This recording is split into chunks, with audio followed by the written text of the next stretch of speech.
Iloy nga nagkuga siya bago bunag nga bata yara na sa kustodiya sang Roxas City Police. Iloy todo sa gihapon ang pagpanginwala ang ginpatay niya ang iya bata. Si John Sala nakatutok.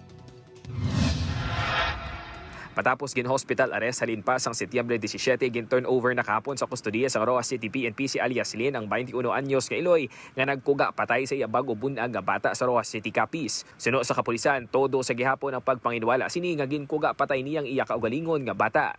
Ambal nga sang pag-anak niya, patay na kuno ang bata. No? Wala na ginawa. So alegasyon naman siya nga utod, sunod siya utod naman, wala man dito sa natabuang insidente. Pagwa ko na sang bata, patay ng bata, nagkatulog yung utod sa nagwa. Paano ang isa ka Iloy ng anak na wala sa kabatsyag? Manumduman nga nakitaan nga wala na sang kabuhi ang lapsag nga nakasulod sa eco bag kagitago sa kabinet sa balay sang amo ni alias Lina. Dugang panirekto, masami nga nagahilibion sa selda ang sospek. Hapon sir, tigayon nga may lubong ng bata dito sa ilang lugar. Balita halin sa syudad sang Roxas, Capiz, John Sala, Western Visayas.